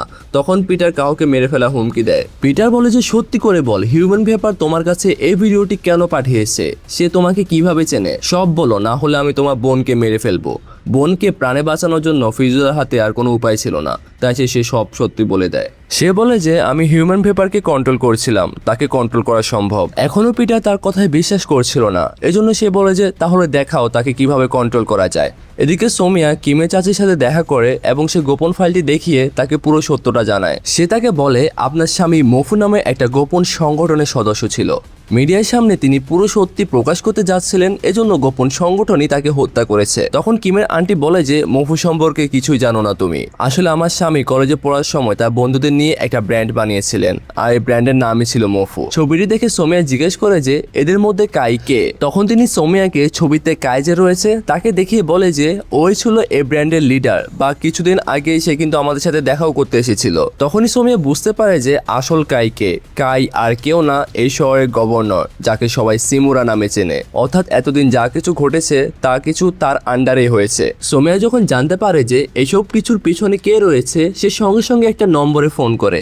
তখন হিউম্যান ভেপারে আস্তানায় রাখা সে টেলিফোনটা বেজে ওঠে এবং সে পরিচিত গানটি বাজতে শুরু করে। গান বাজতে হিউম্যান ভেপার আবার মানুষের রূপে চলে আসে, কিন্তু ঠিক তখনই একটা বড় সমস্যা দেখা দেয়। পিটার সেখানে পৌঁছে গানটি বন্ধ করে দেয়। কিছুক্ষণ পর গভর্নরও সেখানে চলে আসে। সে কারণ জানতে চায় যে কিভাবে আসলে হিউম্যান ভেপারকে কন্ট্রোল করা যায়। সবাইকে বাইরে পাঠিয়ে দিয়ে সে ফিজুদাকে জিজ্ঞেস করে যে এটা কিভাবে কাজ করে। গভর্নরের কথা মতো ফিজুদা আবার গান চালিয়ে দেয়। এরপর গান বাজতেই হিউম্যান ভেপার আবার মানুষের রূপে চলে আসে। এরপর গভর্নর তাকে ফিজুদা এবং কাহুকে হত্যা করার অর্ডার দেয়। প্রাণ বাঁচাতে দুই ভাই বোন দ্রুত সেখান থেকে দৌড়ে একটা গাড়িতে উঠে পালিয়ে যায়, কিন্তু হিউম্যান ভেপার তখন তাদের পিছু নেয়। ফিজুদা বুঝতে পারে যে এভাবে পালিয়ে বাঁচা সম্ভব না, এজন্য সে নিজের শরীরে আগে প্রচুর পেট্রোল ঢেলে নেয়। এরপর সে কাহুকে সে ঠেলে পানিতে ফেলে দেয় যাতে অন্তত সে বেঁচে যায়। সেখানে কাহু বেঁচে গেলেও ফিজুদার বাঁচতে পারে না। হিউম্যান ভেপার যখন তার উপর আক্রমণ করতে আসে তখন সে পকেট থেকে একটা লাইটার বের করে আর নিজের শরীরে আগুন জ্বলিয়ে দেয়। তার ধারণা ছিল এতে হয়তো হিউম্যান ভেপারকে সে মারতে পারবে,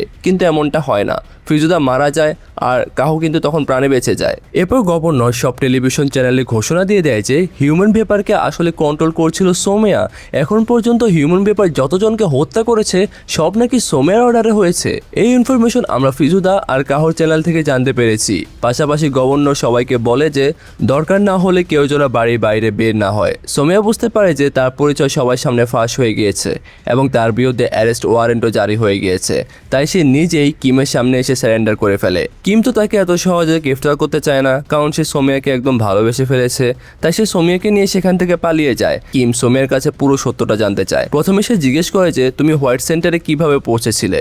সোমিয়া জানায় যে তার মা ছিল একজন এডিক্ট, তার বাবা তখন আর বেঁচে ছিল না, তার মা তার দায়িত্ব নিতে পারছিল না, তাই কিছু টাকার বিনিময়ে তিনি হোয়াইট সেন্টারে রেখে চলে যায় তাকে। তবে কোনোভাবে সে সেখান থেকে পালিয়ে যায়। তারপর সে রেন আঙ্কেলের সাথে পরিচিত হয়। সোমিয়া বলে যে আমি জানতাম না যে ওনার সঙ্গে দেখা হওয়ার পর আমি এতটা খুশি হতে পারবো। তারা প্রায় সারাদিন একসাথে কাটাতো, সবকিছু ভালোই চলছিল। কিন্তু একদিন মরি সোমিয়ার মাকে নিয়ে তাকে খুঁজতে খুঁজতে তারা হোটেলে চলে আসে। তারা জোর করে সোমিয়াকে নিতে চেয়েছিল, কিন্তু সে যেতে রাজি হয় না, কারণ তখন রেন তাদেরকে বাধা দেয়। দুই পক্ষের মধ্যে হাতাহাতি শুরু হয়। সেই ঘটনাটা পুলিশের কাছ পর্যন্ত পৌঁছে যায়। সেই সময় ডিপার্টমেন্টে একজন অনেস্ট পুলিশ অফিসার ছিল। পরে আমরা জানতে পারি যে তিনি আর কেউ না, কিমের বাবা ছিল। সে সোমিয়ার সঙ্গে অনেক সুন্দরভাবে কথা বলে এবং জিজ্ঞেস করে যে সে কার সাথে থাকতে চায়। তখন সোমিয়া তার মায়ের ব্যাপারে সব সত্য কথা বলে এবং জানায় যে রেন আঙ্কেলের সাথে সে থাকতে চায়। যেহেতু বাচ্চাটা নিজেই রেনের সাথে থাকতে চাচ্ছিল তাই কেউ তাকে জোর করতে পারতো না, সবকিছু ঠিকঠাকই চলছিল। কিন্তু সোমিয়া জানতে পারে যে তার আঙ্কেল খনিতে কাজ করতে গেছে আর সেদিনই সে বোমা নিয়ে ভলকানোর কাছে গিয়েছিল। আর এই দৃশ্য তো তোমরা আগেই দেখেছো, তবে তখন আমাদেরকে সোমিয়াকে দেখানো হয়নি আর কি। তবে সেদিন সেও সেখানে ছিল এবং নিজের চোখের সামনে রেন আঙ্কেলকে আগুনে পুড়তে মরতে দেখেছিল, মানে তার চোখের সামনে রেন আঙ্কেল মারা যায়। আর এই সিনটা অনেক বেশি ইমোশনাল ছিল। এরপর কিম জিজ্ঞেস করে যে কবে তুমি জানতে পারলে যে রেন আঙ্কেলই হিউম্যান ভ্যাপার হয়ে গিয়েছে। সোমিয়া জানায় যে একদিন রিপোর্টিং করতে গিয়ে তার নজরে একটি পরিত্যক্ত বিল্ডিং এর খবর আসে আর কি। সবার কাছে সেটা শুধু একটা পরিত্যক্ত বিল্ডিং ছিল, তবে সেটি ছিল একটা বানকো রামেন হোটেল, মানে সেই বানকো রামেন হোটেল যেখানে রেইন আঙ্কেল সব সময় কাটাতো আর তারা দুজন সেখানে অনেক মজা করতো আর কি অতীতে। এরপর সেখানে রিপোর্টিং এর সময় সে দেখে যে রেন ধোয়ার মতো রূপ নেয় আর সে হোটেলের ভেতর ঢুকেছে এবং পরে বাংকারের দিকে চলে যাচ্ছে। তখন সে বুঝতে পারে যে মৃত্যুর পর হিউম্যান ভ্যাপারে পরিণত হয়ে গিয়েছে রেন, আর ওই মূর্তির ভেতরে সে যেন শান্তি খুঁজে পেয়েছে। এরপর সোমিয়া পুরো জায়গাটা কিনে নেয়। মাঝে মধ্যে সে সেখানে যেত শুধু তার রেন আঙ্কেলের সাথে দেখা করার আশায়। ইনভেস্টিগেট করতে গিয়ে সে একটা গুরুত্বপূর্ণ ইনফো আর সত্য জানতে পারে।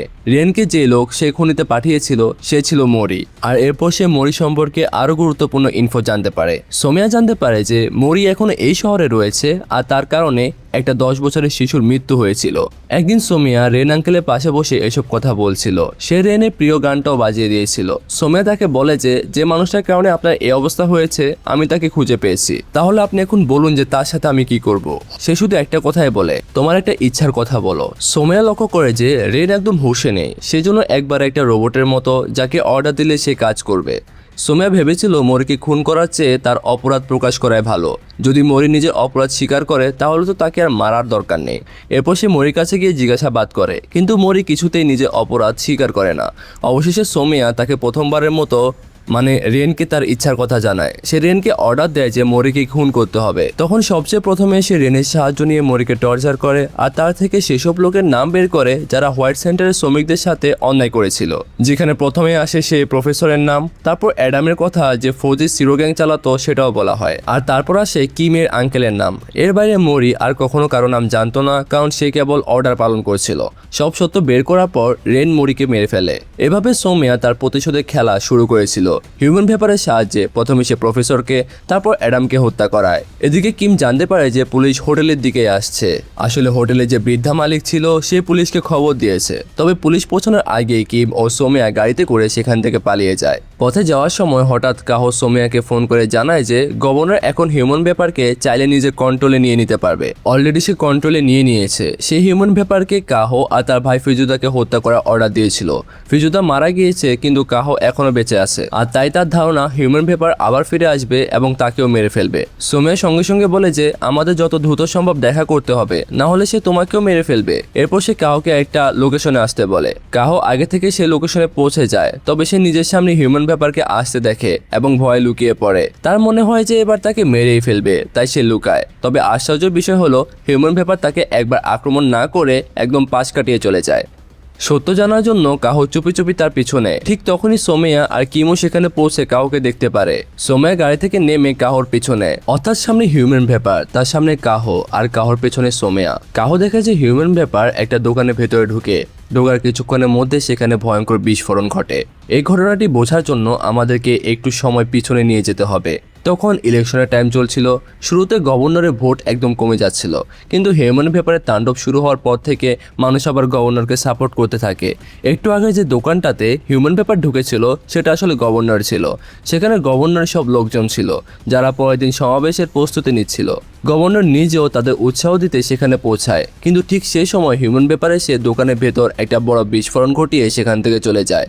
তবে এই বিস্ফোরণে গভর্নর সামান্য আহত হন। কিন্তু এখানে প্রশ্ন ওঠে গভর্নরকে বা হিউম্যান ভ্যাপার কেন আক্রমণ করবে? কারণ এর আগে যেমনটা তোমরা দেখেছো গভর্নরের নির্দেশেই তো সে ফিজুদা আর কাউকে হত্যা করতে চেয়েছিল। তখন কাহো জানায় যে তার ভাই ফিজুদা আগে থেকে হিউম্যান ভ্যাপারের আস্তানায় একটা গোপন ক্যামেরা বসিয়ে দিয়েছিল।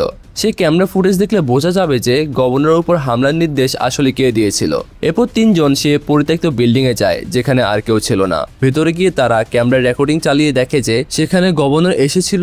গভর্নর নিজেই হিউম্যান ভেপারকে নিজের উপর হামলা চালানোর অর্ডার দিয়েছিল। ভিডিওতে গভর্নর স্পষ্টভাবে বলেছিল যে 3 জন স্বেচ্ছাসেবক মারা যাবে আর সামান্য একটু আহত হব আমি। এই ভিডিও দেখে সোমিয়া পুরো বিষয়টি বুঝে যায় যে গভর্নর আসলে কি চাচ্ছে। গভর্নর নিজের জনপ্রিয়তা বাড়ানোর জন্য এই হামলার নাটক সাজিয়েছে, যাতে মানুষ তাকে সিম্প্যাথি দেখায় আর সে ভোট পেয়ে যায় আর এই সরকার গঠন করতে পারে। সে এমন কিছু প্রমাণ করতে চাচ্ছে যে মানুষের জন্য সে অনেক কিছু করেছে, এই মানুষদের জন্য সে নিজের প্রাণ পর্যন্ত দিতে রাজি হয়েছে। ঠিক সেই সময় পিটার আর তার লোকজন সেখানে পৌঁছে যায়। অন্যদিকে সোমিয়া, কিম আর কাহো বুঝতে পারে যে ভিতরে কেউ একজন ঢুকছে। পিটার ভেতরে আসলে কিমকে দেখে। কিম এখানে ইচ্ছা করে তাদের সাথে ফাইট করতে থাকে যাতে পিটারের লোকজনের মনোযোগ তার দিকে থাকে এবং সেই সুযোগে সোমিয়া ও কাহো পালিয়ে যেতে পারে। আসলে সে ক্যামেরা মেমোরি কার্ডে গভর্নরের অপরাধের প্রমাণ ছিল, সেটা সোমিয়া নিয়ে পালিয়ে যায়। অন্যদিকে এই বিস্ফোরণের ফলে গভর্নরের পরিকল্পনা সফল হতে শুরু করে। এদিকে কিমকে মারাত্মক টর্চার করা হচ্ছিল। তারা বারবার জানতে চাইছিল যে মেমোরি কার্ডটা সে কাকে দিয়েছে, কিন্তু কিছুতেই কিম মুখ খুলছিল না। শেষ পর্যন্ত গভর্নর নিজে সেখানে আসে। সে কিমকে হুমকি দিয়ে বলে যে তোমাকে বাঁচিয়ে রাখার তো আর কোনো কারণ আমার কাছে নেই, তুমি যদি না বলে যে মেমোরি কার্ড কার কাছে রয়েছে তাহলে আমি তোমাকে মেরে ফেলবো। তখন কিম বলে যে মেমোরি কার্ডটি সে সোমিয়াকে দিয়ে দিয়েছে। খুব শীঘ্রই সোমিয়া সেই ভিডিওটি টেলিভিশনে প্রচার করবে। পুরো পৃথিবী খুব শীঘ্রই গভর্নরের আসল চেহারা দেখতে পাবে। এ কথা শুনে তো গভর্নর আবার সে বিশেষ গানটা বাজিয়ে হিউম্যান ভেপারকে আবারও জীবিত করে এবং তাকে সোমিয়াকে হত্যা করার অর্ডার দেয়। তবে পরে জানা যায় যে এটা কিম আর সোমিয়ার পরিকল্পনার একটা অংশ ছিল। সোমিয়া আগে থেকে কিমকে এসব করতে বলেছিল, কারণ সোমিয়া জানতো হিউম্যান ভেপারকে কিভাবে থামানো যায়। তাই সে কিমকে বলে যে এখান থেকে সবার মনোযোগ সরাতে, যাতে সে গিয়ে এই ভিডিও সবাইকে দেখাতে পারে। সে আর এখন কাউকে মারতে চাচ্ছিল না। অন্যদিকে আমরা দেখি কিম তার হাতে লুকিয়ে রাখা একটা ধারালো জিনিস দিয়ে ধীরে ধীরে নিজের হাতের দড়ি কাটছে। অন্যদিকে কাহো মেমোরি কার্ডটি নিয়ে এমন একটা মিডিয়া হাউসে যায় যারা নির্বাচনে গভর্নরের প্রতিদ্বন্দ্বী ছিল। সেখানে সে তাদেরকে পুরো ভিডিওটি দেখায়। এরপর সে মিডিয়া হাউস নিজেদের চ্যানেলে ভিডিওটি টেলিকাস্ট করে দেয়। এই সময় সোমিয়া তার সহকর্মী নোলেনকে ফোন করে জানায় যে সে একটা ভিডিও পাঠাচ্ছে এবং সেটি যেন সে সরাসরি লাইভ টেলিভিশনে প্রচার করে। এদিকে পিটার ও তার লোকেরা কিমকে অনেক বেশি টর্চার করছিল শুধুমাত্র মজা নেওয়ার জন্য। বিশেষ করে পিটার চাইছিল যে কিমকে টুকরে টুকরে করে ফেলতে, কিন্তু কিম হাতে দড়ি কেটে ফেলতে তাদের উপর অ্যাটাক করে ফেলে। এক এক করে সে সবার সাথে ফাইট করে, সবাইকে ইনজুরি করছিল। শেষ পর্যন্ত সে পিটারকে মেরে একদম ল্যাটাপেটা করে ফেলে এবং পিটার সেখানে মারা যায়, মানে কিম তাকে হত্যা করে ফেলে। এরপর কিম বাইরে এসে সোমিয়াকে ফোন করে। সোমিয়া জানায় যে হিউম্যান ভেপার তার পিছু নিয়েছে। সে তাকে নিয়ে তার মিডিয়া হাউসের বেসমেন্টে যাচ্ছে, সেখানে গিয়ে সে তাকে আটকে দিবে। এরপর সে কিমকে বলে যে তুমি গভর্নরকে গ্রেফতার করার ব্যবস্থা করো। এদিকে গভর্নরের নির্বাচনী সমাবেশে প্রচুর মানুষ জড়ো হয়েছিল। ঠিক তখনই বিশাল স্ক্রিনে গভর্নরের সেই গোপন ভিডিওটা প্লে হয়ে যায়। ভিডিও দেখে সবাই বুঝে যায় সব ঘটনার পেছনে আসলে গভর্নরই ছিল।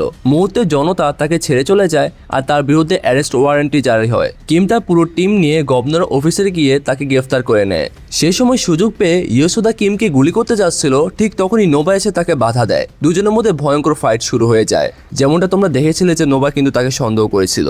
ইয়োশোদা পকেট থেকে একটা তার বের করে আর নোভার গলায় পেঁচিয়ে তার শ্বাস আটকে দেওয়ার ট্রাই করে। তাদের ধস্তাধস্তির মধ্যে ভুল করে লিফটের বাটনে চাপ পড়ে।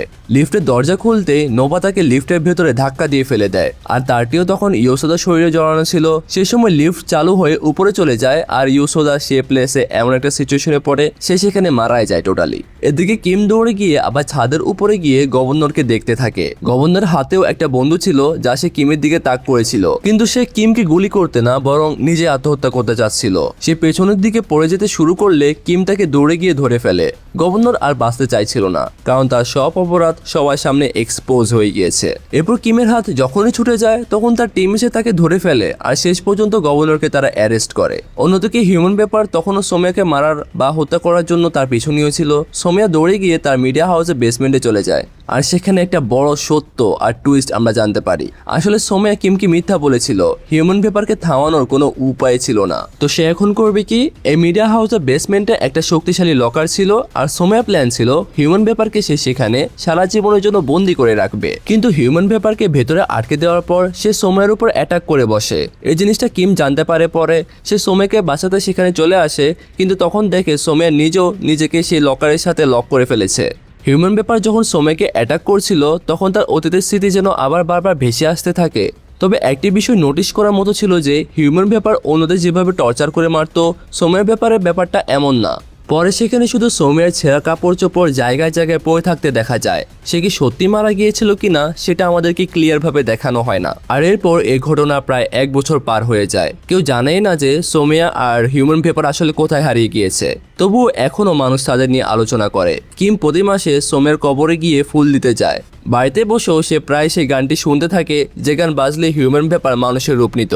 একদিন এমন করে সে বসে গান শুনছিল, হঠাৎ করে কিমের ঘর ধোঁয়ায় ভরে যায়। ধোঁয়াগুলো ধীরে ধীরে এক জায়গায় জমে একটা বিশেষ মানুষের ছায়ামূর্তি হয়ে যায়। কিছুক্ষণ পর কিমও সেটা টের পায়। আর এই সাসপেন্সের মধ্য দিয়েই আমাদের আজকের সিরিজটা হিউম্যান ভেপার শেষ হয়ে যায়। তো তোমাদের ওভারঅল সিরিজটা কেমন লেগেছে সেটা অবশ্যই জানাতে পারো। পরবর্তীতে তোমরা কোন ড্রামা বা সিরিজ দেখতে চাও সেটা কমেন্টে জানাও, আমরা অবশ্যই নিয়ে আসবো। আর আমি তোমাদের কিছু কথা বলতে যাচ্ছিলাম, ব্যাপারটা একটু পার্সোনাল। দেখো, আমি যেখানে ভয়েস দিচ্ছি এটা আমার কাছে একটা জবের মতো। আমার পার্সোনাল খরচ বা আশেপাশে যে খরচ সেটা মোটামুটি এখান থেকে চলে। তো আমি তোমাদের কিছু নেগেটিভ কমেন্ট লক্ষ্য করেছি। তোমার মতামত তুমি প্রকাশ করতে পারো, কিন্তু এই নেগেটিভ কমেন্টগুলো শুধু আমার উপরে না, অন্যান্য যে ভিউয়ার রয়েছে যারা আসলে কন্টেন্ট এনজয় করতে চায় তাদের উপর একদম নেগেটিভ ইম্প্যাক্ট ফেলে। মানে অনেকে নেগেটিভ কমেন্ট দেখে আগে থেকে একটা ব্যাড ইমপ্রেশন নিয়ে ফেলে যে ভিডিওটা হয়তো ভালো হবে না বা এমন কিছু। এমনও হয়েছে যে র্যান্ডমে আরো আগে ভয়েস এসেছিল কারো, কিন্তু কমেন্টে এত নেগেটিভিটি দেখে তারা সেখানে থাকতে পারেনি বা টিকতে পারেনি। এখন তোমরা যদি আমাকে একটু অ্যাকসেপ্ট করো তাহলে অন্তত আমি নিজেকে আরো ভালোভাবে গুছিয়ে আনতে পারবো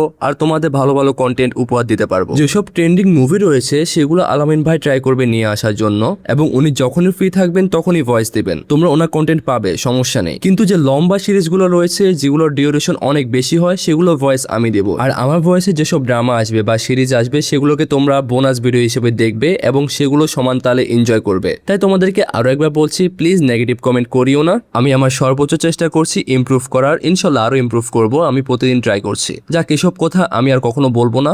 বাকি তোমাদের বিবেক বুদ্ধি আছে, তোমরা সেটা ভালো বুঝতে পারবে। আর বিদায়ের আগে আবারও মনে করিয়ে দিচ্ছি, আমাদের একটা ওয়েবসাইট আছে স্যাভেজ অন নামে। তোমাদের কাছে একটা রিকোয়েস্ট থাকবে, তোমরা আমাদের ওয়েবসাইটে একবার হলেও ঘুরে আসো, এবং সেখানে অনেক ধরনের প্রোডাক্ট রয়েছে। সেখানে এনিমে টি শার্ট রয়েছে যেগুলো জাপান আর কোরিয়াতে রানিং যে টি শার্টগুলো সেগুলো আমরা মাস্টার কপি বা ক্লোন করি বাংলাদেশে। এর ফলে কি হয়, ওই ব্র্যান্ডের জিনিসগুলো তোমরা 550 কিংবা 600 টাকায় পাচ্ছ। হিউজ কালেকশন রয়েছে আমাদের এনিমের। এছাড়াও এখানে ঘড়ি রয়েছে এবং সানগ্লাস রয়েছে। আর শুধুমাত্র আমাদের এখানে যা রয়েছে তা না, তুমি বাংলাদেশের যে কোনো জায়গায় যে কোনো ঘড়ি বা সানগ্লাস যদি দেখো, সেটার ছবি যদি আমাদেরকে পাঠাও, বাংলাদেশের সবচেয়ে কম মূল্যে আমরা সেটা তোমাকে দিতে পারবো। এছাড়াও তুমি যদি পাইকারি নিতে চাও, আমাদের কাছ থেকে ডাইরেক্ট চীন থেকেও তোমাকে ঘড়ি আর সানগ্লাস এনে দেওয়া সম্ভব। তবে এটা শুধু সানগ্লাস আর ঘড়ির ক্ষেত্রে। আর আমাদের স্নিকার্সের কালেকশন তো দেখতেই পাচ্ছ, অসাধারণ সব জুতো। নিশ্চিন্তে থাকো, আমাদের কাছ থেকে তোমরা যদি অর্ডার করো, আমরা রয়েছি সেখানে। মাঝখানে কোনোভাবেই তোমাদেরকে ঠকতে দেব না। এবং তোমাদের মধ্যে যদি কেউ থেকে থাকো যে আমাদের সাথে বিজনেস করতে চাও, ধরো মেয়েদের প্রোডাক্ট রয়েছে অনেক ভালো ভালো প্রোডাক্ট, তো তুমিও আমাদের সেই ওয়েবসাইটে সেই প্রোডাক্টটা অ্যাড করতে পারবে এবং আমাদের সাথে বিজনেস করতে পারবে। তো যাই হোক, যারা অডিয়েন্স রয়েছে তোমাদেরকে রিকোয়েস্ট করছি, আমাদের ওয়েবসাইটটা একবার হলো ভিজিট করে আসো। আর কোনো কিছু অর্ডার করতে হলে সরাসরি আমাদের যে সেলস ম্যানেজার রয়েছে অনেক, তার হোয়াটসঅ্যাপ নাম্বার আমি দিয়ে দিয়েছি, তার সাথে যোগাযোগ করে তুমি অরিজিনাল পণ্যের রিয়েল ভিডিও দেখে তারপর অর্ডার করতে পারবে, কোনো সমস্যা নেই। তো আমি বিদায় নিচ্ছি, ভালো থেকো, সুস্থ থেকো, টাটা।